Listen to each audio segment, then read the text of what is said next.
19 horas e 45 minutos, hora oficial do Brasil. Boa noite. Foi presa hoje na Itália a deputada Carla Zambelli, que estava foragida e tinha o nome incluído na lista vermelha da Interpol.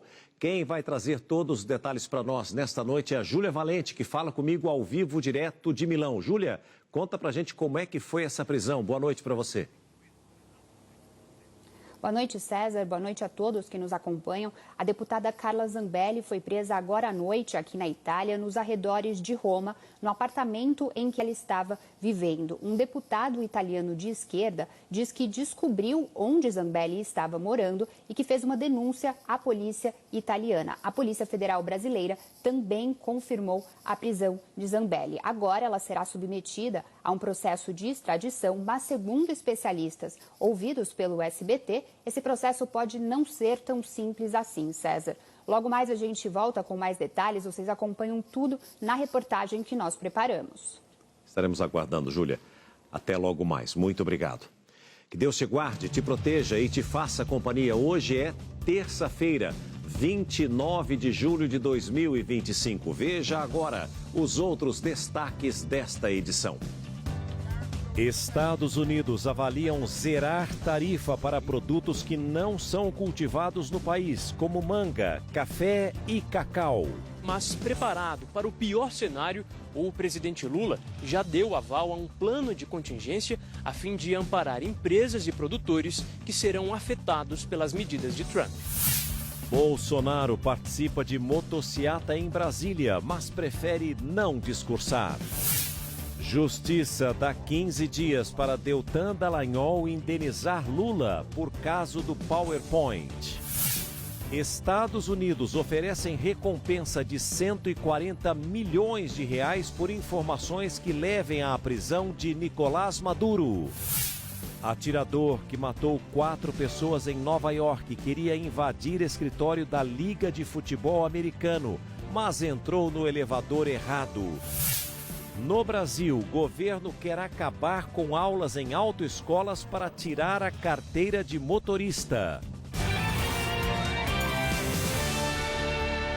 Conectado com você, sintonizado com o mundo, o SBT Brasil está no ar. O Ministério Público de São Paulo decidiu arquivar parte da delação de Antônio Vinícius Gritzbach contra o ex-diretor do Departamento de Investigações Criminais, o DEIC, que teve o nome citado pelo empresário. Foi o primeiro arquivamento de uma denúncia feita por Antônio Vinícius Gritzbach ao Ministério Público Paulista. A decisão, assinada por 6 promotores do Grupo de Atuação Especial de Combate ao Crime Organizado, o GAECO, afirma que não existe justa causa para a instauração de investigação contra o ex-diretor do DEIC, Fábio Pinheiro Lopes, e o delegado Murilo Fonseca Roque, de São Bernardo do Campo, na Grande São Paulo. Os dois chegaram a ser afastados dos cargos a mando do governador Tarcísio de Freitas. Para os promotores, crimes de exploração de prestígio ou mesmo estelionato podem ter sido cometidos pelo advogado Ramsés Gonçalves, que trabalhou na defesa de Gritzbach. O delator, assassinado no Aeroporto Internacional de São Paulo, em Guarulhos, em novembro do ano passado, fez acusações contra os 2 delegados e o deputado estadual Antônio Diolim, do PP. Gritzbach disse que pagou 4.200.000 reais ao advogado Ramsés, que teriam sido repassados aos policiais e ao deputado para que investigações contra ele não fossem adiante. O Tribunal de Justiça já havia arquivado a acusação contra o deputado Olim. O delator entregou prints de conversas com o advogado aos promotores. O GAECO, no entanto, afirmou que isso prova que o único interlocutor na suposta corrupção é o advogado e que ele recebeu, de fato, o dinheiro do delator. Por ordem do GAECO, a Polícia Civil instaurou um novo inquérito contra o ex-advogado de Gritzbach aqui, na delegacia de estelionato. E não é o primeiro. O defensor responde a um outro inquérito policial e também a um processo na Justiça por crime de estelionato. Neste processo, o ex-advogado do delator não foi sequer localizado em nenhum dos endereços, não apresentou defesa, nem constituiu um defensor.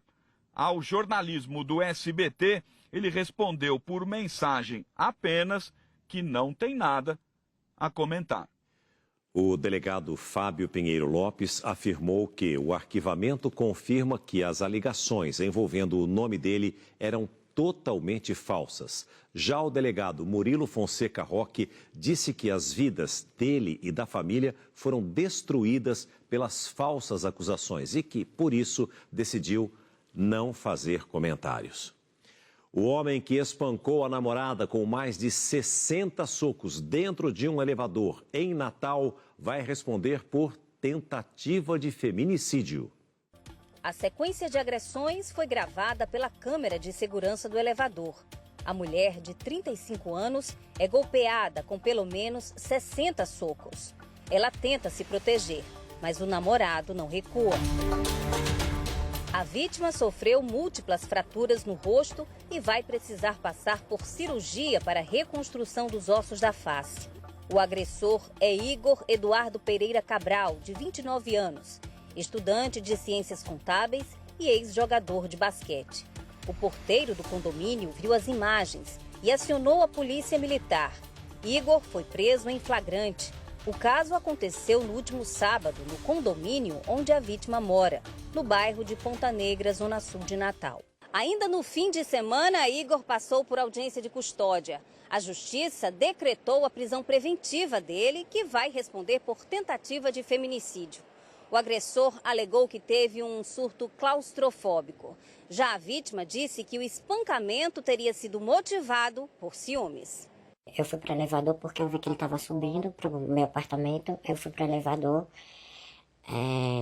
e não saí de lá porque eu senti que ele ia me bater. Porque no corredor não tem câmera. E eu disse que não ia sair do elevador porque se eu saísse não ia conseguir pegar ele batendo em mim. E ele disse que eu ia morrer antes de começar a me bater. O primeiro depoimento da vítima, ainda na delegacia, precisou ser por escrito, porque ela não tinha condições de falar.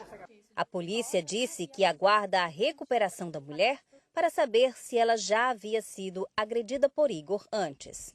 Caso o promotor entenda, que se trata realmente de uma tentativa de feminicídio, ele vai ser julgado pelo tribunal do júri. O amor não machuca, o amor não dói.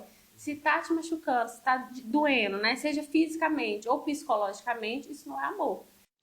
As câmeras sempre ajudam a esclarecer, a elucidar muitos e muitos crimes. A guerra entre facções criminosas pelo domínio de territórios do tráfico de drogas fez mais uma vítima inocente no Rio de Janeiro. Um jovem foi baleado em uma lanchonete. Em meio à guerra, o desespero de moradores. Era possível ouvir o som de tiros em vários pontos da zona norte do Rio. Pânico para quem estava nos morros do Fubá e Campinho.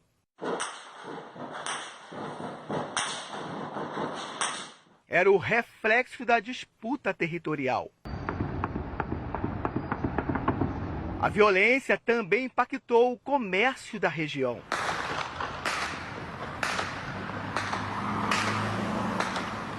Clientes e funcionários desse supermercado tiveram que se proteger dos tiros. Tá todo mundo jogado no chão. Acuados, alguns se abaixaram e abandonaram os carrinhos com as compras. Não tem nem caixa, olha os caixas. As principais vias expressas da região ficaram paradas por causa da troca de tiros. Um homem foi baleado e precisou ser socorrido. A ambulância levou o maluco, lá no McDonald's, o tiro atingiu ele. Na madrugada desta terça-feira, policiais militares fizeram uma operação nas comunidades. Por causa da guerra entre traficantes rivais, os moradores tiveram que mudar a rotina. Chegam mais cedo em casa e evitam sair. Escolas e postos de saúde também foram prejudicados. Os morros do Fubá e Campinho são controlados pelo 3º Comando Puro. Essas comunidades são disputadas por traficantes do Comando Vermelho. Na noite desta segunda-feira, a PM prendeu Jefferson Ferreira da Silva, de 19 anos. Ele estava no acesso ao Morro da Barão, no complexo da Praça Seca, na zona oeste da cidade. O criminoso estava com uma pistola. Segundo o Serviço de Inteligência da Polícia Militar, Jefferson já estava sendo monitorado. Ainda de acordo com a corporação, Jefferson fez um vídeo mostrando um cigarro de maconha e segurando um fuzil. Ele e o comparsa, que também aparece na imagem, tentaram invadir o Morro do Fubá e depois voltaram para o Morro da Barão e fizeram um vídeo em frente a uma base da PM. Moradores tentavam voltar à rotina, alguns com medo de falar sobre a violência, outros com a expectativa de um futuro melhor. A paz não chegou aqui ainda. Ainda não, mas vai chegar. Uma mulher que matou o genro no Espírito Santo se apresentou à polícia e foi liberada após alegar legítima defesa. As imagens são fortes. A mulher, que tem 57 anos, esfaqueia e mata o próprio genro para defender a filha de 22 anos, que estava com a neta de 8 meses no colo. O crime aconteceu em Guarapari, no Espírito Santo. E o homem é Felipe Catânio da Silva, de 32 anos, que estava em processo de separação da companheira. A mulher com o bebê na mão e um rapaz estava conversando, eles começaram a discutir e a sogra dele, por estar atrás da filha dela, estava já com a faca na mão, desde pediu-se um golpe no peito dele. Felipe tinha passado a manhã inteira na porta do prédio onde mora a ex-companheira e feito várias ameaças. Durante a tarde, ele voltou com um soco inglês, um objeto colocado nas mãos e utilizado em brigas, e agrediu a ex-companheira. A agressão à ex-companheira não aparece no vídeo. Felipe, em seguida, surge discutindo na porta do prédio com a jovem. Nas imagens, é possível ver o momento que ele chuta a ex-sogra, que foi defender a filha. Ela esfaqueia o ex-genro e depois foge. Mais tarde, a mulher se entregou na delegacia, onde alegou legítima defesa e foi liberada, como explica o advogado dela. Ela reagiu a uma agressão que estava acontecendo naquele momento. Ela está muito abalada, né? Ela está num processo de compreender o que aconteceu ainda. O corpo de Felipe já foi sepultado. Nenhum familiar quis comentar o caso, que segue investigado pelo Departamento Especializado em Homicídios e Proteção à Pessoa. Mais uma vez, as imagens devem ajudar. Quase 30 pessoas foram presas em uma operação da polícia contra a expansão de uma das maiores facções criminosas do país em Maceió. Maílson Franklin traz as informações ao vivo e direto da capital de Alagoas. Maílson, muito boa noite, seja bem-vindo ao SBT Brasil. Oi César, boa noite a todos. A Operação Comando Vermelho 2 mobilizou os maiores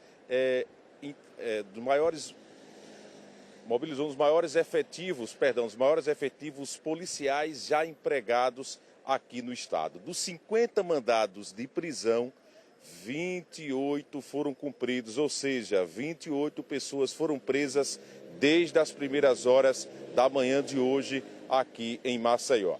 A Secretaria de Segurança Pública de Alagoas informou que essas facções, essas pessoas que foram presas, têm ligação com crimes de tráfico de drogas, homicídios, porte ilegal de arma e roubos. Durante uma coletiva de imprensa que aconteceu na sede da Secretaria de Segurança Pública, o secretário informou que o líder do Comando Vermelho aqui em Alagoas, Caio Nascimento de Magalhães, o vulgo 99, está foragido e escondido no Morro do Alemão, do Rio de Janeiro.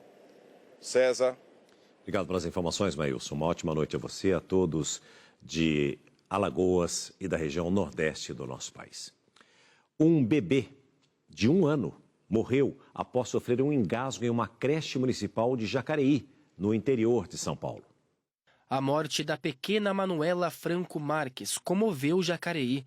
A menina morreu após se engasgar dentro dessa creche municipal, no bairro Parque dos Príncipes. Foi nesse velório, em Jacareí, que familiares e amigos se despediram da pequena Manuela, de apenas 1 ano e 3 meses. A dor da perda é profunda e a família busca por respostas. Segundo a Polícia Civil, não havia profissional de saúde no local no momento do incidente. A suspeita é de omissão de socorro. A prefeitura afirma que as 2 cuidadoras prestaram todo o apoio possível no momento do incidente e que todos os funcionários passam por treinamento quando são contratados. O nosso protocolo é ligar para o SAMU, ligar para os pais ou responsáveis e ir atendendo a cada orientação do SAMU enquanto ele não chega.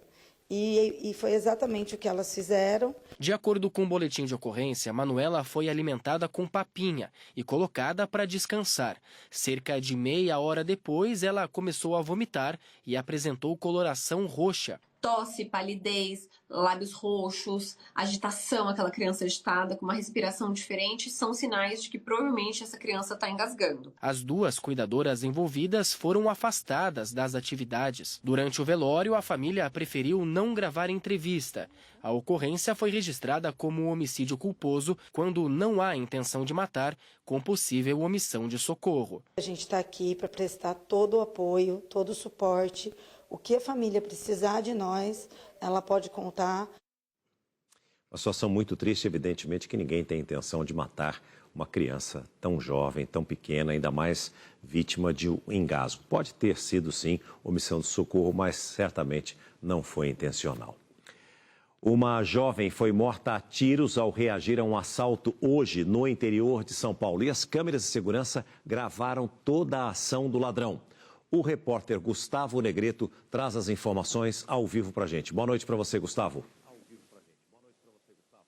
Boa noite, César, e a todos que nos acompanham. Gabriela Camargo de Jesus Lima é a vítima de 20 anos. Ela esperava um ônibus para ir trabalhar na cidade de Hortolândia, ao lado aqui de Campinas. Era um pouco depois das 6h30 da manhã, quando Gabriela foi surpreendida por um homem que chegou pilotando uma moto e anunciou o assalto.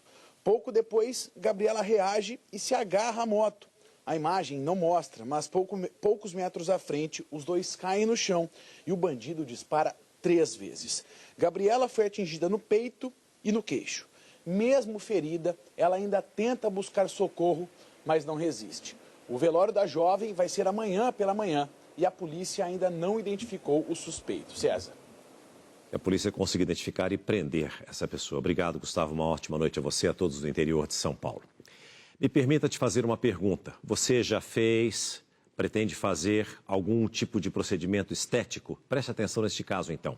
Mais de 20 mulheres denunciam ter sofrido deformações nos corpos delas após a realização de procedimentos estéticos com uma falsa biomédica em Florianópolis. A mulher é investigada pela polícia. Abalada, Jéssica se olha no espelho e não se reconhece. Em 30 de março, ela fez um procedimento estético com Suelen Damasceno da Silva, que se apresentava como biomédica nas redes sociais. Mas as coisas não saíram como planejado. Fui atrás de uma mulher que se dizia ser formada, se dizia que ia mudar a minha vida, mas ela desgraçou a minha vida. O primeiro procedimento que eu fiz com ela foi o ácido hialurônico, que ela colocou na parte de cima do meu glúteo. E no mesmo dia eu já tive reação alérgica. Após o procedimento, Jéssica gastou mais de R$10 mil em consultas, internações e exames. Agora ninguém quer me cobrar nada, mas estão me deixando ciente de valores e é bem alto. Vitória foi outra vítima de Suelen, que conheceu em um salão de beleza, onde a mulher ofertava os serviços. Uma promoção, acredito, do Dia das Mulheres, que na época estava R$1.000, só o preenchimento labial. Aí foi onde eu peguei o WhatsApp dela, entrei em contato com ela e a gente agendou para fazer. E no mesmo dia, o meu procedimento, na hora, assim, minha boca já inchou demais. A Polícia Civil de Santa Catarina abriu um inquérito para investigar a falsa biomédica. Até o momento foram identificados 4 boletins de ocorrência contra ela, mas o número de vítimas é muito maior. Ao todo, já foram identificadas 24 mulheres que sofreram lesões ao fazer procedimentos com Suelen. O Conselho Regional de Biomedicina confirmou que ela não possui registro profissional e disse que vai encaminhar as denúncias aos órgãos competentes. E eu sinto que o meu psicológico abalou muito. Eu me sinto feia, eu não me sinto bonita, eu perdi 8 quilos internada. E não para. Eu não tenho fome, eu só tenho vontade de parar ela. Eu e as meninas temos muita vontade de parar ela. Nossa equipe tentou contato com Suelen, mas não tivemos retorno. Olha, esse não é o primeiro e certamente não será o último caso que nós vamos apresentar de pessoas que falsificam profissões, não apenas médicos, biomédicos, mas muitos outros também. Foi-se o tempo em que nós poderíamos confiar umas nas outras, mas hoje você tem que pedir praticamente um atestado de bons antecedentes, fazer pesquisas no CRM, no Conselho Regional de Medicina e todos os outros em que os profissionais estejam envolvidos. Não basta apenas acreditar em uma fachada e na simpatia de uma pessoa, porque, como já me disse Paulo Gracindo há muitos e muitos anos, saudoso ator Paulo Gracindo, a virtude de todo vigarista é ser simpático. O mau tempo que atinge a região sul do país trouxe prejuízos a Santa Catarina e também para o Rio Grande do Sul. No litoral dos dois estados, a ressaca do mar tem assustado moradores. As imagens impressionam e revelam a força da água na Praia do Cardoso, uma das preferidas dos banhistas em Laguna, litoral sul de Santa Catarina. A passagem de um ciclone extratropical provocou grandes estragos na região. A dona Lucimar, que mora a vida toda aqui, conta os momentos de tensão. Foi bem assustador. As madeiras das portas quebrou tudo. E foi bem feio mesmo, mar. Desde a madrugada foi montada uma força-tarefa com moradores, Defesa Civil e também Coordenadoria Regional para tentar salvar as embarcações e também materiais de pesca que ficam aqui, nesses galpões. O acesso é ruim de puxar e fiquemos até umas 5 da manhã nesse trabalho aí. O João tem uma pousada no local e afirma que há mais de 10 anos não via uma maré tão alta. Deu para sentir uma força muito robusta do oceano, né? Também teve registro de maré alta em Balneário Rincão. Os gaúchos também não escaparam da fúria do mar. Em Tramandaí, a água invadiu as ruas à beira-mar. Com a cheia, o comércio local também foi bastante prejudicado. Em Imbé, também no litoral, postes vieram ao chão numa espécie de efeito dominó. Em Balneário Pinhal, casas foram destelhadas e construções vieram abaixo. Em Capão da Canoa, esse condomínio ficou com janelas e portões quebrados. A fachada também foi danificada por causa da força do vento e da chuva. E a frente fria está subindo. No Rio de Janeiro, a Avenida Delfim Moreira, onde fica um dos metros quadrados mais caros do país, ficou interditada nos 2 sentidos. Eita, papai! Tirou o ônibus do lugar! Houve ressaca na orla do Rio de Janeiro. A água do mar invadiu as tradicionais calçadas da Zona Sul Carioca. A prefeitura orienta evitar banhos de mar, surf e pesca na região.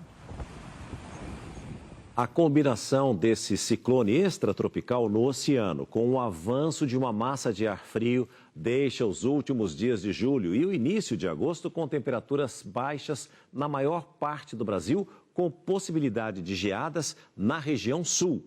E é para lá que nós vamos agora falar ao vivo com o repórter Eduardo Pinzon, que está na capital do Rio Grande do Sul. Pinzon, muito boa noite para você. Qual é a temperatura, qual é o tempo nesse momento aí em Porto Alegre? Conta para a gente, meu amigo. Boa noite, César, e a todos que nos acompanham. A temperatura agora aqui em Porto Alegre é de 10 graus. Esse vento forte do ciclone ajudou a empurrar o frio para o centro-sul do país, viu? Não deve ser um frio tão intenso como nas últimas 2 ondas geladas que passaram por aqui, mas o suficiente para provocar mínimas de 0 grau no amanhecer desta quarta-feira em Caxias do Sul, na Serra Gaúcha. Para o Planalto Catarinense, as madrugadas de quarta e também quinta-feira devem ter temperaturas negativas. No Paraná e aqui no Rio Grande do Sul, a chance de geada. Meteorologistas não descartam ainda a possibilidade de chuva congelada. A onda de frio, César, deve atingir ainda o Mato Grosso do Sul, Minas Gerais e o estado de São Paulo. Eu volto com você. Obrigado pelas informações, Pinzon. Uma ótima noite a você, a todo o povo gaúcho e da região sul do nosso país. Faltando apenas 3 dias para o início das tarifas dos Estados Unidos contra o Brasil, a comitiva que está em Washington corre contra o tempo para tentar negociar um alívio na taxa. Hoje foi dia de encontros com senadores americanos. Foram 6 reuniões a portas fechadas com senadores norte-americanos, tanto do Partido Republicano de Donald Trump quanto do Democrata, que faz oposição ao governo. Segundo o líder da missão, senador Nelsinho Trad, a comitiva brasileira quis mostrar as consequências que os empresários dos Estados Unidos terão com a imposição da taxa de 50% sobre os produtos importados do Brasil. Um dos encontros foi com o senador democrata Martin Heinrich, do Novo México, um dos maiores importadores de madeira. Aqui tem o estado que ele representa e os 10 produtos importados que tem para com o Brasil. E aqui um panorama dos estados que têm mais negócios com o Brasil. Dessa forma, com esse conteúdo, a gente entende que racionalmente ele poderá ser convencido que essa é uma medida de perde-perde. Os senadores brasileiros que estão na capital americana sinalizaram também para a inquietação dos exportadores que têm cargas perecíveis paradas nos portos. A informação é que alguns compradores norte-americanos decidiram esperar para ver qual vai ser o preço final dos produtos quando a tarifa começar a valer. Na justiça, uma importadora de suco de laranja questiona a taxa definida pelo governo norte-americano. O Brasil é o maior exportador mundial do produto. Os esforços da missão brasileira aqui no Senado vão de encontro a uma data que é comum para vários países. Em 3 dias, as tarifas definidas pela Casa Branca para os produtos importados começam a valer. Donald Trump afirma que todos os acordos que deveriam ter sido fechados já aconteceram e que a taxa média definida por ele e por sua equipe para todo mundo ficará entre 15% e 20%. A tarifa anunciada para o Brasil representa mais do que o dobro disso. Até agora, os Estados Unidos fecharam acordos com Japão, Indonésia, Filipinas, Vietnã, Reino Unido e União Europeia, que é formada por 27 países. As negociações com a China continuam. Por enquanto, as 2 maiores economias do mundo cumprem uma trégua na guerra comercial. Segundo o representante de comércio de Pequim, as conversas se concentram em prorrogar a pausa que se encerra no dia 12 de agosto. Em entrevista à mídia americana, o secretário de Comércio, Howard Lutnick, afirmou que itens que não são produzidos pelos Estados Unidos podem ter isenção de tarifas. Apesar de não mencionar qualquer país, entre os produtos citados estão a manga, o cacau e o café, produto do qual o Brasil é o principal fornecedor para os norte-americanos. E a declaração do secretário de Comércio dos Estados Unidos aumentou a esperança no governo brasileiro de que Donald Trump possa recuar parcialmente no tarifaço. Com o plano de contingência já pronto para socorrer produtores afetados, o Palácio do Planalto ainda trabalha para reverter as sanções. À frente das negociações, o vice-presidente e ministro do Desenvolvimento, Geraldo Alckmin, tem atuado com discrição. Tanto é que coube ao ministro da Fazenda a divulgação de uma nova ligação de Alckmin com o secretário de Comércio dos Estados Unidos, Howard Lutnick. O presidente Alckmin tem feito um esforço monumental, né, de conversar com a sua contraparte. Ontem mesmo houve uma conversa mais longa, né, terceira e mais longa conversa que tiveram. Haddad disse ainda que não está descartada uma conversa entre Lula e Trump, mas, segundo ele, esse diálogo exige preparação e condições adequadas. É papel nosso, dos ministros, né, justamente azeitar os canais para que a conversa, quando ocorrer, seja a mais dignificante e edificante possível. Não haja um sentimento de viralatismo, de subordinação. A incerteza domina o Palácio do Planalto. Há 3 dias do início do tarifaço, um sinal dos Estados Unidos de que produtos como café e cacau podem ficar fora da lista de tarifas trouxe um alento aos negociadores. Mas, preparado para o pior cenário, o presidente Lula já deu aval a um plano de contingência a fim de amparar empresas e produtores que serão afetados pelas medidas de Trump. O pacote deve incluir medidas de médio e longo prazo, como a reformulação de programas de exportação para empresas de todos os portes, diversificação de parcerias comerciais e mecanismos de socorro financeiro para os mais impactados.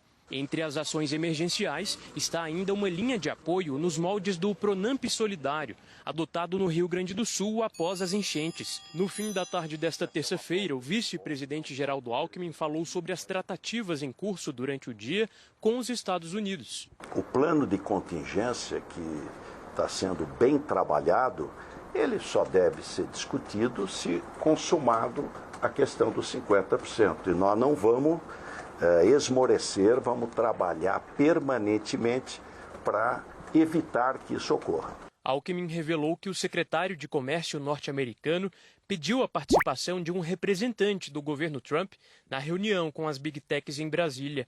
O governo brasileiro aceitou o envio do observador americano, um gesto que, segundo integrantes do Planalto, foi interpretado como um sinal de abertura de diálogo em meio à crise diplomática sobre as tarifas. Em São Luís, no Maranhão, o ministro Flávio Dino, do Supremo Tribunal Federal, falou pela primeira vez sobre as exigências de Donald Trump para que o Brasil não seja alvo do tarifaço. Não há leis, nem no plano interno dos Estados Unidos e nem no ponto de vista do direito internacional, que legitime essa ideia de sequestrar a economia de um país para impor vontades políticas. O Supremo vai continuar julgando de um jeito ou de outro, de acordo com a lei, de acordo com a sua independência, assim como a Suprema Corte dos Estados Unidos faz.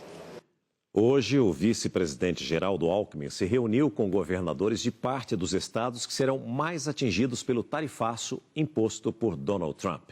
O desafio é buscar saídas para socorrer os setores mais afetados. O governador do Ceará, um dos estados que mais dependem das exportações para os norte-americanos, disse que ainda aposta na negociação. Nós entendemos que até dia 1º devemos intensificar o diálogo, intensificar a busca de negociação. Ao mesmo tempo que nós vendemos, nós compramos do mercado americano e, portanto, também viabilizar diálogo com os empresários americanos que possam sensibilizar o governo americano a termos uma tratativa adequada com o governo brasileiro. Segundo o DIEESE, Departamento Intersindical de Estatística e Estudos Socioeconômicos, quase 50% do que o Estado vende para fora vai para os Estados Unidos. Os principais impactos serão nos setores de pescado, aço e pás eólicas. O governador do Distrito Federal, Ibanez Rocha, coordenador do Fórum Nacional de Governadores, afirma que alguns estados já se adiantaram no levantamento dos prejuízos provocados pelo tarifaço. Já temos notícia em diversos locais de fechamento de frigoríficos, de empresas dando férias coletivas para os seus funcionários. E em todas as medidas, uns perdendo mais, outros menos, mas quem perde no todo é a economia nacional. A intenção do fórum é criar uma comitiva para acompanhar o vice-presidente em missão a Washington, na tentativa de reverter o tarifaço. Os governadores chegaram a marcar uma reunião aqui no Palácio do Planalto, em Brasília, mas o encontro com a participação de Geraldo Alckmin foi desmarcado de última hora, porque vários governadores já tinham outros compromissos agendados. Em entrevista ao SBT News, o governador do Maranhão, que integra o Consórcio Nordeste, defende a busca de soluções regionalizadas e confirmou uma nova reunião dos estados do Nordeste com o vice-presidente Geraldo Alckmin na próxima semana. Está todo mundo apreensivo, que a grande preocupação dos governadores é a questão da geração de emprego, de renda. O Brasil está num momento de muitos empregos, então a gente fica preocupado, né? Porque qualquer outro produto que a gente possa ser atingido, isso tem uma reação em cadeia. Ainda nesta edição, a gente mostra que fábricas no Brasil começaram a anunciar férias coletivas às vésperas do tarifaço de Donald Trump. É daqui a pouco. E agora voltamos a falar sobre a prisão de Carla Zambelli em Roma. Segundo a Polícia Federal, a deputada, que era considerada foragida e tinha o nome incluído na lista da Interpol, deve ser submetida ao processo de extradição. A Polícia Federal afirmou que a operação para prender a deputada Carla Zambelli foi realizada em cooperação com a polícia italiana e a Interpol. Ela foi encontrada em Roma. O deputado italiano Angelo Bonelli, do partido de esquerda Europa Verde, afirmou nas redes sociais que descobriu o apartamento onde estava a brasileira e comunicou à polícia italiana. Desde que Zambelli chegou à Itália, Bonelli vinha defendendo que era uma vergonha que o país permitisse a entrada livre de uma pessoa acusada de crimes classificados por ele como graves. E chegou a questionar o governo italiano sobre o tema. A deputada brasileira foi condenada pelo Supremo Tribunal Federal a 10 anos de prisão por invadir, em parceria com um hacker, sistemas do Conselho Nacional de Justiça. Ela teve a prisão preventiva decretada no dia 4 de junho, mas já não estava mais no Brasil. Zambelli ficou foragida por 55 dias. Ela deixou o Brasil no final de maio pela fronteira com a Argentina. De lá foi para os Estados Unidos e então para a Itália, onde alegou que estaria protegida por possuir cidadania italiana. Carla Zambelli chegou aqui à Itália no dia 5 de junho. Horas depois de desembarcar no aeroporto de Roma, o nome dela foi incluído na lista vermelha da Interpol. Mas a deputada já tinha passado pela imigração e não foi presa. Zambelli deve ter agora o pedido de extradição avaliado. O fato de ser cidadã italiana não é uma imunidade à extradição, porque a Constituição Federal Italiana permite a extradição de nacionais. Nesse aspecto, a extradição ela é facultativa e vai depender de uma decisão da Justiça italiana. O processo de extradição não é imediato, justamente porque depende de uma série de fatores, sejam eles judiciais e também considerações políticas. No Brasil, a deputada também responde por porte ilegal de arma e constrangimento. Em 2022, na véspera das eleições, ela sacou uma arma e apontou para um homem. Antes de ser presa, Carla Zambelli gravou um vídeo. Eu vou me apresentar às autoridades italianas. E estou muito segura de fazê-lo. Estou tranquila. Calma, tranquila, coração sereno, de que aqui buscarei justiça para o meu caso. Eu não vou voltar para o Brasil para cumprir pena no Brasil. Se eu tiver que cumprir qualquer pena, vai ser aqui na Itália, que é um país justo ainda e democrático. O presidente da Câmara dos Deputados se manifestou sobre a prisão da deputada Carla Zambelli. Por isso, nós vamos agora até Brasília, ao vivo, conversar com a repórter Vitória Mello. Boa noite, Vitória. O que disse e qual foi a reação de Hugo Mota? Conta pra gente. Oi, César. Boa noite a você, boa noite a todos. O presidente da Câmara se manifestou pelas redes sociais. Ele disse que ficou sabendo da prisão de Carla Zambelli pela imprensa. Hugo Mota disse que consultou o Ministério da Justiça e que espera informações oficiais da pasta e também do governo italiano. Mota lembrou ainda que cabe à Câmara dos Deputados deliberar apenas sobre a perda do mandato da deputada, mas não sobre a prisão. A representação tramita na Comissão de Constituição e Justiça da Casa. No pedido de extradição enviado ao Ministério da Justiça em junho, o ministro do Supremo Tribunal Federal, Alexandre de Moraes, se comprometeu a não submeter Carla Zambelli a tortura ou tratamentos desumanos e degradantes ao chegar ao Brasil. César. Obrigado pelas informações. Uma ótima noite a você, a todos de Brasília e da região central do nosso país. O pai da aviação brasileira, Alberto Santos Dumont, teria comemorado 152 anos neste mês. Em homenagem, a Agência Espacial Brasileira publicou uma imagem gerada por inteligência artificial do piloto dentro da criação mais icônica, o 14 bis. Mas o desenho estava repleto de erros. O primeiro erro está na posição do piloto. Santos Dumont está posicionado na parte frontal da aeronave, quando o correto seria na traseira. Na lógica do desenho, o avião estaria voando para trás. Além disso, no modelo verdadeiro, o piloto ficava em cima do 14 bis e não na parte de baixo. As asas criadas pela inteligência artificial também são diferentes das originais e as hélices estão na posição errada. Em nota, a agência responsável pediu desculpas e disse que segue comprometida com a divulgação científica responsável. Inteligência artificial ainda é um assunto muito novo e, por isso, comete também vários erros. Você vai ver junto comigo a seguir. Empresas brasileiras anunciam férias coletivas como reflexo do tarifaço de Donald Trump. E a ilha submersa, próxima à costa brasileira, que é rica em metais que interessam aos Estados Unidos. Aguarde, o SBT Brasil volta já.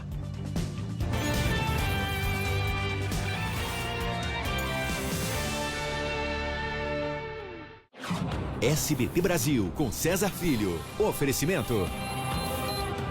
Caixa Cultural, 45 anos culturando no Brasil.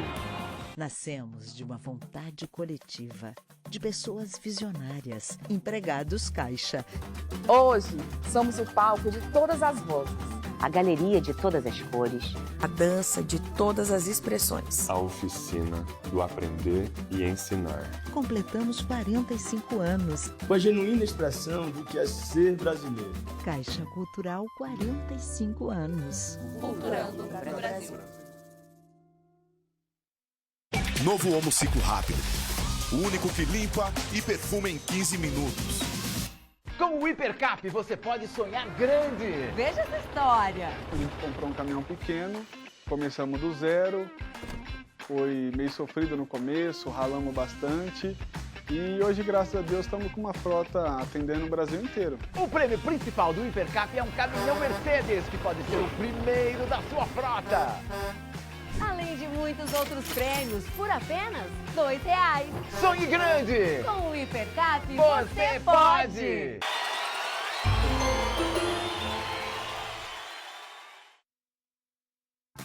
Está em busca de uma renda extra? Vem ser consultor Jequiti e já comece a lucrar.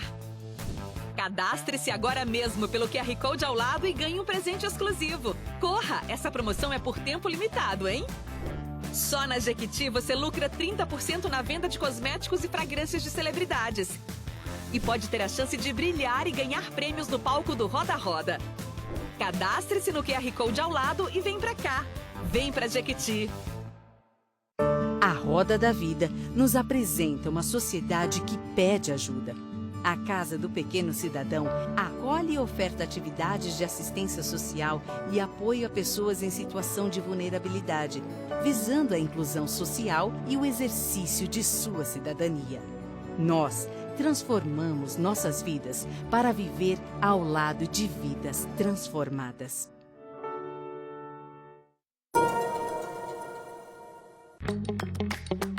Interessados em fazer residência, temos uma boa notícia para vocês. Vem aí mais um ENARE, o Exame Nacional de Residência do Governo Federal.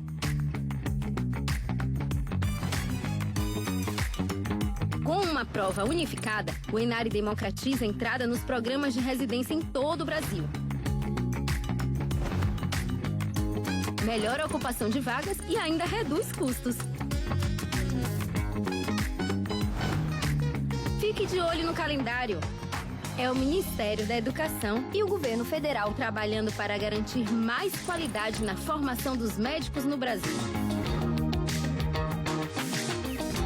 Para saber mais, acesse enare.webser.gov.br. Ministério da Educação, Governo Federal.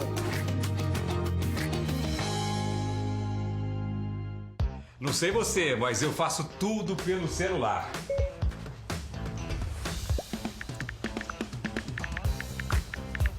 Bem lembrado, hein, filhão? Inclusive, comprar minhas telecenas. E pelo app você compra em poucos cliques e concorre a todos os prêmios. Telecena de Paz, quase 8 milhões de reais em prêmios de verdade. Compre pelo app ou site.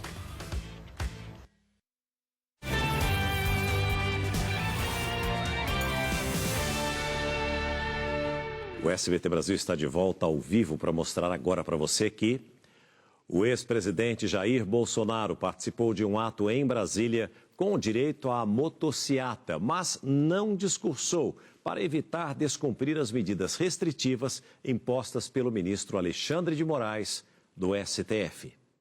O ex-presidente chegou ao ponto de concentração por volta de 13h30 da tarde. Jair Bolsonaro saiu do carro em silêncio e acenou para os apoiadores. O ato tinha uma faixa em apoio a Donald Trump.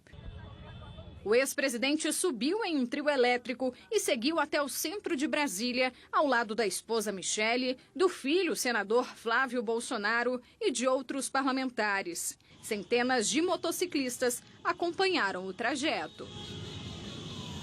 A motociata ganhou a adesão de muitos motociclistas que já estão na cidade para o Capital Motor Week, um evento que acontece anualmente e reúne donos de motos de todo o país. Foi o primeiro ato público que o ex-presidente participou desde o endurecimento das medidas restritivas impostas pelo ministro do Supremo, Alexandre de Moraes. Bolsonaro está proibido de sair de casa entre 7 da noite e 6 da manhã, além de finais de semana e feriados. E não pode utilizar redes sociais diretamente ou por intermédio de terceiros. Durante a motociata, o ex-presidente apareceu rapidamente na rede social do filho Flávio Bolsonaro.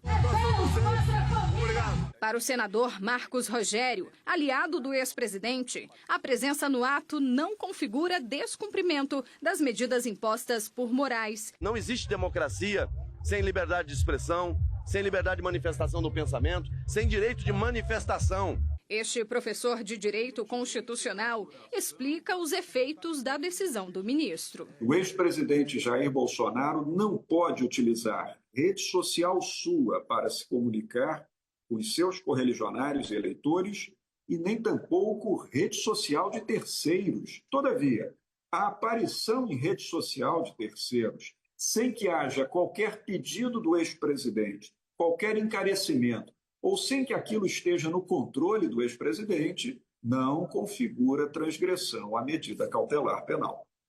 O FBI investiga um ataque a tiros em um prédio no centro de Manhattan, em Nova York. 5 pessoas morreram, incluindo o próprio atirador.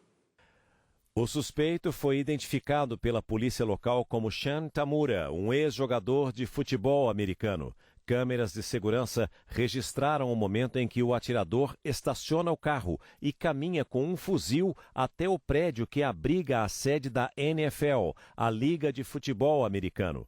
No bolso de Tamura foi encontrado um bilhete em que ele alega não ter recebido o tratamento adequado para os distúrbios mentais que desenvolveu durante a prática do esporte. Segundo testemunhas, ao entrar no saguão do edifício, ele abriu fogo contra funcionários e matou 4 pessoas. Em seguida, subiu de elevador até o 33º andar e cometeu suicídio. Segundo as autoridades, o alvo do atirador seria o andar onde funciona a NFL, mas ele teria usado o elevador errado. O FBI continua investigando o caso. De volta ao Brasil, a defesa do ex-ajudante de ordens Mauro Cid apresentou agora há pouco ao Supremo Tribunal Federal as alegações finais na ação penal sobre a tentativa de golpe de Estado. Vamos mais uma vez a Brasília agora para conversar com a repórter Suane Guerreiro, que traz todos os detalhes. Suane, muito boa noite para você. Quais foram os principais argumentos dos advogados dele? Conta pra gente. Oi, César, muito boa noite a você, a quem nos acompanha. A defesa do ex-ajudante de ordem Jair Bolsonaro, Mauro Cid, alega que ele agiu no cumprimento de ordens superiores, sem a intenção de atentar contra o Estado Democrático de Direito. Os advogados argumentam ainda que houve um excesso por parte da Procuradoria-Geral da República e que a PGR abdica de seu papel de promotora da Justiça para assumir a posição de promotora de narrativas. A defesa diz ainda que não há provas contundentes para sustentar a condenação do militar e que a participação de Cid na trama armada para manter Jair Bolsonaro no poder, mesmo após a derrota nas urnas, não encontra respaldo nos fatos, apenas em conjecturas. Além da absolvição, a defesa alega que Cid foi tratado como traidor e pede ao Supremo que, caso o cliente seja condenado, o STF possa conceder perdão judicial, considerando a postura colaborativa de Cid ao longo desse processo de delação premiada. César. Vamos ter que aguardar. Obrigado pelas informações, Suane. Uma ótima noite a você e a todos de Brasília mais uma vez. Por causa do tarifaço de Donald Trump, fábricas têm anunciado férias coletivas aos funcionários aqui no Brasil. O objetivo é ganhar tempo enquanto tentam dimensionar o impacto nos negócios. Diferentes setores prevêem demissões em massa. A linha de produção vinha num ritmo bom. De repente, desacelerou. É que mais da metade do que é produzido aqui vai parar nos Estados Unidos. São molduras, portas e outras peças de madeira. Mas com a insegurança que surgiu depois do anúncio da taxação pelo país norte-americano, a fábrica no Paraná não teve outra opção a não ser reduzir o número de trabalhadores na ativa. Os nossos funcionários já tiveram férias coletivas e alguns novos funcionários estão entrando em férias coletivas. Então a gente está fazendo um rodízio de férias para poder realmente não ser injusto e dar férias para todos eles de forma igualitária. É uma atitude prevista em lei, mas a empresa precisa cumprir algumas regras, como explica este advogado, especialista em direito trabalhista. Nas férias coletivas, ele precisa comunicar para o Ministério do Trabalho e Emprego e para o sindicato da categoria. E existe um prazo mínimo previsto na legislação que é de 15 dias antes do início das férias. E fazer o pagamento dessas férias também 2 dias antes do início. Então, infelizmente, não dá para chegar amanhã e dizer vou dar férias coletivas para todo um setor. Em 2024, cada R$1 bilhão exportado ao mercado americano resultou em mais de R$3 bilhões em produção no Brasil, além da geração de mais de 24 mil empregos, que agora estão ameaçados. Outro setor que corre o risco de ser prejudicado com a tarifa anunciada por Donald Trump é o de calçados. O Brasil exporta 13% da produção nacional e o principal destino é os Estados Unidos. A associação que representa essas indústrias teme que a taxação provoque demissões em massa nas indústrias aqui no país. Caso a tarifa se confirme, a projeção é que 12 mil trabalhadores do setor de calçados percam o emprego, já que muitas fábricas têm como foco este mercado. Um tipo de produto que ele é feito na marca do cliente dos Estados Unidos, com o produto que ele quer, com o couro, o modelo que é daquele cliente. A perspectiva para quem depende dessas exportações não é nada boa. E com certeza os reflexos virão, só não se sabe quando. Eu acho que o impacto pode ser mais como um alerta, e aí depois do retorno das férias é que sim pode ter algum impacto maior, que a gente está falando de desemprego por conta de queda de produção ou até fechamento de empresas. E ainda falando em taxação, o Brasil reivindica na ONU o controle de uma ilha submersa a mais de 1.000 quilômetros da costa que guarda minerais importantes para a indústria tecnológica. Eles podem ser valiosos para reverter a tarifa. São metais de grande interesse para os Estados Unidos. É uma montanha gigante no fundo do Oceano Atlântico. A chamada elevação do Rio Grande é uma região cobiçada por ser rica em terras raras, minerais usados em baterias, painéis solares e carros elétricos. A exploração desses minerais ganhou os holofotes em meio às negociações envolvendo o tarifaço dos Estados Unidos contra o Brasil. São rochas vivas, extremamente ricas em óxido de hidróxido de ferro, manganês e outros metais. Essas crostas têm uma concentração altíssima dessas terras raras, mais que qualquer outra terra, o produto também no continente, e são praticamente pequenas bombas de energia. Com cerca de 500 mil quilômetros quadrados, o território é quase do tamanho da Espanha.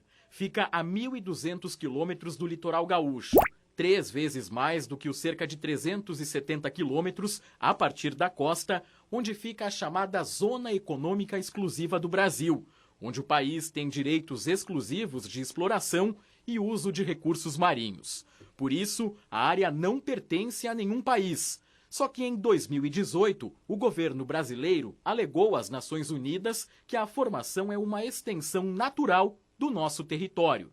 A comissão que analisa o pedido ainda não deu uma resposta. A demonstração de interesse dos norte-americanos pelas reservas de terras raras no Brasil acende um alerta, já que o país depende de uma decisão da ONU por fazer parte da Convenção de Direito do Mar, mas os Estados Unidos não. Os Estados Unidos não teria que respeitar na medida que ele não faz parte do tratado.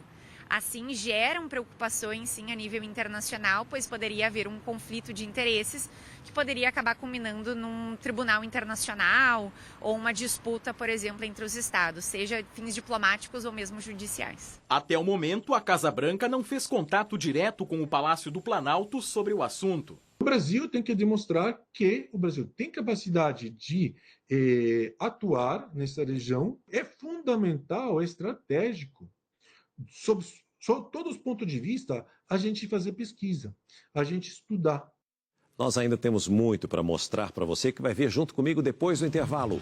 A tecnologia 100% nacional na construção do primeiro submarino nuclear brasileiro. E será que serão mesmo canceladas ou não obrigatórias as aulas nas autoescolas para tirar a CNH, a carteira de motorista? Todos os detalhes você confere no próximo bloco. Continue com a gente.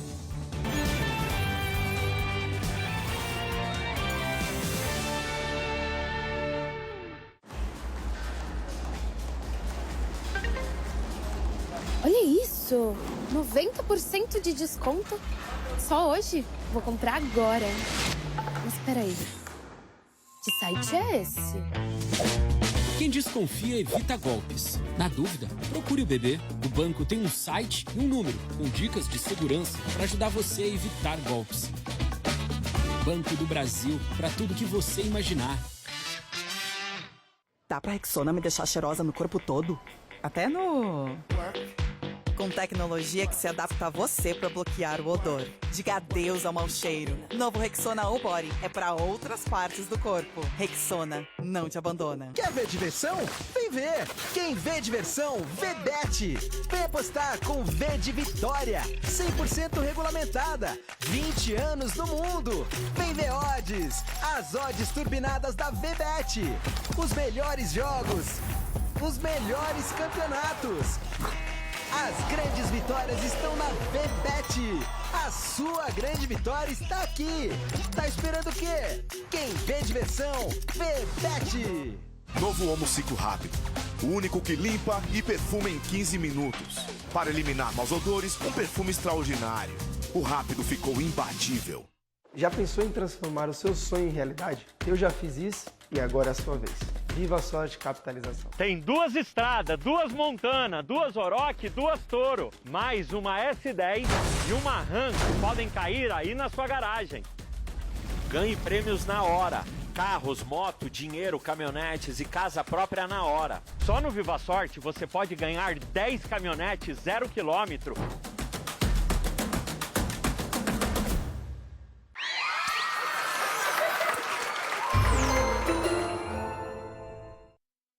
A Roda da Vida nos apresenta uma sociedade que pede ajuda. A Casa do Pequeno Cidadão acolhe e oferta atividades de assistência social e apoio a pessoas em situação de vulnerabilidade, visando a inclusão social e o exercício de sua cidadania. Nós transformamos nossas vidas para viver ao lado de vidas transformadas.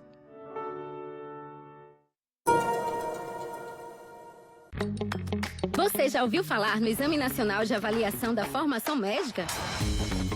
O ENAMED chegou para avaliar anualmente os cursos de medicina do Brasil, ajudando a melhorar ainda mais a formação médica do país. Se você está se formando em medicina, esta prova é para você. É o Ministério da Educação e o Governo Federal melhorando a avaliação das escolas de medicina para cuidarmos cada vez mais do Brasil. E tem outra coisa boa. Se você quer fazer residência médica, sua nota do ENAMED vale para o ENARI, o Exame Nacional de Residência. Quer saber mais? Acesse agora gov.br/INEP e fique ligado. Ministério da Educação, Governo Federal.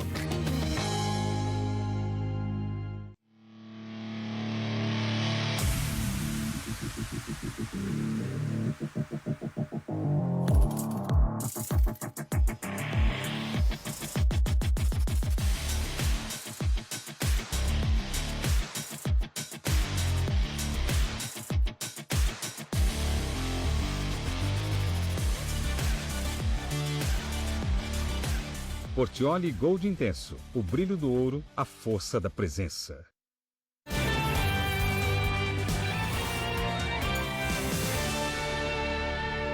Já estamos de volta para dizer para você que o Brasil avança na construção de um submarino nuclear que deve ser o primeiro da frota das nossas Forças Armadas. Depois de pronto, a embarcação pode inserir o país em um seleto grupo de nações com alta capacidade militar e tecnológica. Numa área de 8,5 km de metros quadrados em Iperó, interior de São Paulo, estão guardados alguns dos segredos de defesa e dos avanços tecnológicos mais importantes do Brasil. Estamos no Centro Industrial de Aramus, que pertence à Marinha. Aqui, militares e técnicos desenvolvem o reator, ou seja, o motor, para o primeiro submarino nuclear do país e da América Latina, que será construído na próxima década em Itaguaí, no Rio de Janeiro. Considerando as dimensões que nós temos da nossa Amazônia Azul, né, a grande área de extensão na qual a gente tem que garantir a nossa soberania, a nossa capacidade de escoar os nossos produtos e assim mesmo recebê-los, o submarino é uma plataforma de extrema importância no sentido de garantir a nossa soberania em toda essa área. Um passo importante para a defesa do Cone Sul, que pode impulsionar a campanha brasileira para ser um dos membros permanentes do Conselho de Segurança da ONU. O Brasil, o que ele mais pretende realizar do ponto de vista diplomático é uma reforma no Conselho de Segurança da ONU. E um dos critérios importantes para que isso venha à tona é exatamente um aparato militar suficiente para garantir não só a defesa da região do Cone Sul, como também integrar forças militares internacionais, no caso da ONU. O submarino é nuclear porque será movido a urânio, que permite uma permanência no mar por meses sem necessidade de reabastecimento. O Brasil detém a tecnologia de enriquecimento de urânio há 42 anos. O mineral bruto passa pelo processo de conversão até virar gás. A segunda fase do processo acontece nesse outro laboratório onde não é permitido gravar. Lá dentro, centenas de centrífugas giram em altíssima velocidade, como nessa ilustração, potencializando a geração de energia. Nesse tipo de instalação, a gente abriga o conhecimento que foi desenvolvido pelo país, pela Marinha, ao longo de vários anos. É um conhecimento sensível, que o Brasil assinou diversos acordos internacionais de não proliferação. Somos um dos 13 países no mundo que detém essa tecnologia. Por isso, aqui é intensa vigilância. Militares são treinados para responder a qualquer tentativa de invasão e também para agir em caso de contaminação, o que nunca aconteceu. A construção de um submarino não é só um tema de segurança nacional. O projeto movimenta a indústria, estimula a pesquisa nas universidades e desenvolve tecnologias que acabam tendo uma aplicação para além do meio militar. Como a fabricação de radiofármacos usados em exames de ponta como tomografias, também processos de esterilização em frutas exportadas para prolongar a durabilidade, além de geração de energia elétrica. O Tribunal de Justiça de São Paulo determinou que o ex-procurador de Justiça, Deltan Dallagnol, pague R$ 135 mil ao presidente Lula como indenização por danos morais pelo episódio que ficou conhecido como Caso PowerPoint. O repórter Marco Pagetti chega agora com todos os detalhes. Conta pra gente, Pagetti, uma boa noite para você. Oi César, boa noite a você, a todos que nos acompanham. Esse pagamento deverá ser feito em até 15 dias, de acordo com a decisão do juiz Carlos Brito. A condenação trata de um processo movido por Lula em 2016. Isso por causa que Deltan Dallagnol teria apresentado aí, como você bem disse, um PowerPoint apontando Lula aí como o líder de uma organização criminosa. Isso enquanto Dallagnol era coordenador da Operação Lava Jato. Na ocasião, o ex-procurador apresentou em uma coletiva de imprensa uma denúncia que dizia que Lula era líder aí dessa organização criminosa. Dallagnol mostrou em uma ilustração conhecida como PowerPoint vários termos ligados ao nome de Lula, termos como propinocracia. O presidente, então, moveu uma ação pedindo indenização de R$1 milhão. Perdeu em 2 instâncias, mas conseguiu reverter o caso no Superior Tribunal de Justiça. Deltan Dallagnol disse aí nas redes sociais sobre a condenação, que foi condenado por fazer o que faria em outras 1000 vidas, 1000 vezes, se tivesse oportunidade, colocar na cadeia e não na presidência aqueles contra quem surgem fortes provas de corrupção. Não há mais possibilidade de recursos para Deltan Dallagnol. O que resta para ele agora é a contestação apenas das contas judiciais. César. Obrigado pelas informações, Pajete. Uma ótima noite para você e todos de São Paulo. O Departamento de Justiça dos Estados Unidos divulgou uma recompensa de $25 milhões por informações que levem à prisão do presidente da Venezuela, Nicolás Maduro. O governo americano acusa Maduro de chefiar uma organização de narcotráfico internacional. O grupo, chamado Cartel de los Soles, estaria conspirando contra os Estados Unidos a recompensa por informações que ajudem na prisão do presidente venezuelano.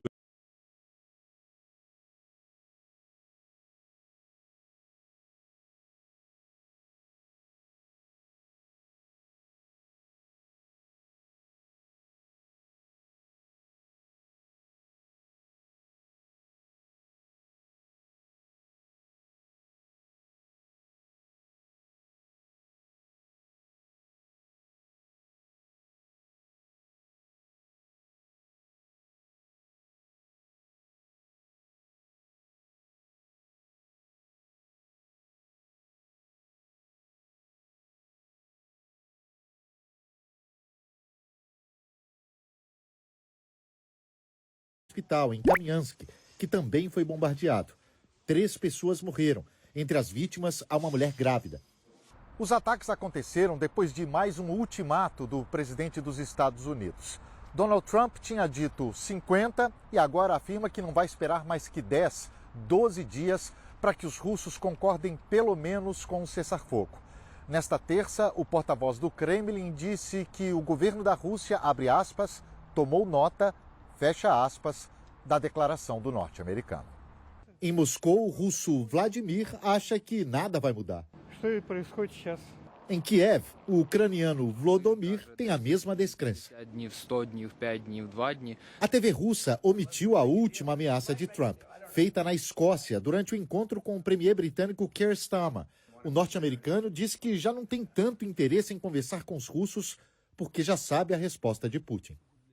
2 semanas atrás, ele tinha dito que poderia taxar produtos do país em 100% e também impor tarifas em quem compra petróleo e derivados da Rússia. Enquanto isso, os ucranianos têm reagido com drones, como o que matou uma pessoa em Rostov e os que paralisaram vários aeroportos na Rússia nos últimos dias. O país consegue produzir mais drones, mas não mais soldados. Nesta terça, o presidente Volodymyr Zelensky assinou uma lei que vai permitir o alistamento de homens com mais de 60 anos para missões fora da zona de combate. No ano passado, a idade mínima já tinha baixado de 27 para 25 anos, com pressão dos Estados Unidos para que aos 18 anos o serviço militar já fosse obrigatório.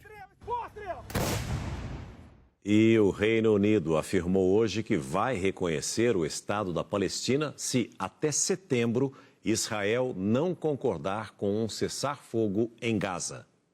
O premier britânico disse que o governo israelense precisa pôr fim à situação em Gaza e chegar a um cessar-fogo. Keir Starmer também quer garantias de que não haverá anexações na Cisjordânia e um compromisso de Israel com um processo de paz que leve à solução de 2 estados. Se as 4 exigências não forem cumpridas até a Assembleia Geral da ONU, marcada para setembro, o Reino Unido vai reconhecer o Estado da Palestina. O primeiro-ministro também reforçou as exigências ao Hamas, que incluem o desarmamento do grupo terrorista, a libertação de todos os reféns israelenses, a adesão a um cessar-fogo e a aceitação de que não terá papel no governo de Gaza. A declaração ocorre poucos dias após o presidente da França, Emmanuel Macron, também dizer que vai reconhecer oficialmente o Estado palestino em setembro. Atualmente, o Estado da Palestina é reconhecido por 146 dos 193 estados membros da ONU, incluindo o Brasil. Um policial civil e 8 policiais militares foram presos hoje por suspeitas de fazer parte de uma milícia no Amazonas. 4 prisões foram realizadas na sede da Força Tática da Polícia Militar e o restante em outras localidades. Segundo investigações do Ministério Público, o grupo extorquia parentes de criminosos em ações que simulavam uma operação policial. Um dos casos foi filmado por testemunhas em fevereiro deste ano. Sempre utilizando balaclavas, corpo todo coberto, coletes, enfim, todos paramentados com equipamentos táticos, armas longas, de forma que eles então dominavam as vítimas e assim prosseguiam na conduta deles, inclusive levando vítimas para dentro de residência, cativeiro com o rosto coberto, sem poder identificar o caminho que elas estavam tomando. Ao todo foram cumpridos 23 mandados de busca e apreensão e 9 de prisão. Aparelhos eletrônicos, R$10 mil em dinheiro e armas de alto calibre foram apreendidos. Um perito da Polícia Civil do Amazonas também foi detido, mas liberado em seguida por colaborar com as investigações. Os outros vão passar por audiência de custódia. O envolvimento de policiais militares com extorsão ou desvio de drogas apreendidas tem sido recorrente no Amazonas. Só no ano passado, em 3 operações do Departamento de Narcóticos, 18 policiais militares foram presos. A maioria deles era da Força Tática. Segundo o comandante da Polícia Militar do Estado, os casos são isolados e os policiais não representam a corporação. Vão estar à disposição da Justiça, inclusive da Justiça Militar. A Polícia Militar, ela não compactua com nenhum desvio de conduta de seus agentes. O governo federal estuda acabar com as aulas obrigatórias de autoescola para quem quiser tirar a carteira de motorista. Nas grandes avenidas, nas estradas, 4 em cada 10 pessoas que têm carro dirigem sem nunca ter tirado a carteira de motorista. E 45% dos motociclistas também não têm CNH. Os dados destacados pelo Ministério dos Transportes são usados para justificar a mudança nas regras. A expectativa é reduzir os custos em até 80%. Para isso, o governo quer eliminar a exigência de aulas nas autoescolas. Atualmente, todo o processo custa de R$3 a R$4.000. Instrutores autônomos cadastrados pelo Detran poderiam assumir essa função, válida para quem quiser conduzir carros de passeio e moto. O texto segue o exemplo de legislações vigentes em países como Estados Unidos, Canadá e Uruguai, e está sendo analisado pela Casa Civil em Brasília. Este advogado é a favor da mudança. É importante a gente olhar para um Brasil continental. Um Brasil que não é apenas o eixo Rio e São Paulo. Pessoas que estão em lugares mais distantes... É a favor da mudança. É importante a gente olhar para um Brasil continental. Um Brasil que não é apenas o eixo Rio e São Paulo. Pessoas que estão em lugares mais distantes, que possivelmente possam ser lugares que não têm nenhuma autoescola, cidades com 5 mil, 10 mil habitantes, possam aprender a dirigir por outros meios. O Felipe demorou 6 meses para juntar dinheiro e começar o curso teórico. É caro, mas ele acha que o investimento vale a pena. Acho muito imprescindível, até porque eu acho que não é qualquer um que pode colocar a mão no volante e sair por aí dirigindo. Eu acho que o conhecimento é a base de tudo. Aulas em simuladores como este já foram obrigatórias. Hoje, equipamentos assim são coisa do passado, viraram sucata. As regras já mudaram várias vezes, levando alunos e autoescolas a se adaptar. E é o que deverá acontecer novamente com cerca de 15 mil centros de formação de condutores em todo o país. Um impacto que poderá chegar aos mais de 300 mil empregos gerados pelo setor, diz o presidente do Sindicato das Autoescolas do Rio. Vai gerar desemprego, as empresas também recolhem impostos, e a gente tem aí toda uma estrutura de veículo. O governo ele não dialogou. A redução das exigências também poderia aumentar os acidentes e mortes ao volante. É o que alerta o presidente da ONG Trânsito Amigo, que perdeu um filho em um desastre. 40% dos motoristas dirigem sem carteira. Gente, pelo amor de Deus. Então, isso aí o que é? É uma ausência, não digo total, mas uma ausência muito grande de fiscalização. Muitíssimo obrigado pelo seu carinho, pela preferência e pela audiência. Você fica agora com mais um capítulo de As Filhas da Senhora Garcia. E nós voltaremos amanhã, se Deus quiser e você assim permitir, 7:45 da noite. Tchau.